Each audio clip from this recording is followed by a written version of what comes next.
തിരുമേനി, ഒരു കാര്യം ചോദിച്ചാൽ ബുദ്ധിമുട്ടാവും? ഇല്ല, ചോദിച്ചോളൂ. ഗാഥ നടത്തുന്ന പൂജ ഇത്രയും കഠിനമാവാനുള്ള കാരണം എന്താ? നമ്മൾ മനുഷ്യര് പലപ്പോഴും നമ്മുടെ കഷ്ടപ്പാടുകൾക്ക് കാരണമാരാണെന്ന് അന്വേഷിച്ചു കൊണ്ടേയിരിക്കും. പക്ഷേ പ്രപഞ്ചത്തിൽ വരുന്ന മാറ്റങ്ങൾ നമുക്ക് തുടച്ചു മാറ്റാൻ പറ്റില്ല.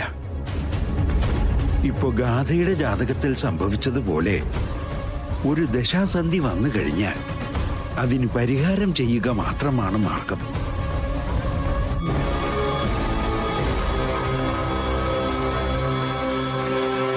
പൂജകളുടെ കാര്യത്തിൽ ഗാഥമോൾ പുലർത്തുന്ന നിഷ്കർഷത എനിക്കറിയാം.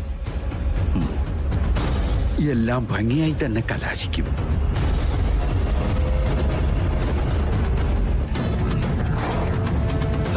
എടാ മോനെ നവീനെ, തിരുമേനിമാരോട് അങ്ങനെ ചോദ്യങ്ങളൊന്നും ചോദിച്ച് ബുദ്ധിമുട്ടിക്കല്ലേ.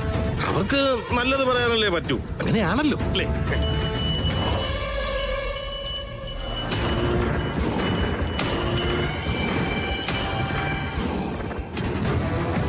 എല്ലാം പ്രതീക്ഷിച്ചിരിക്കണം.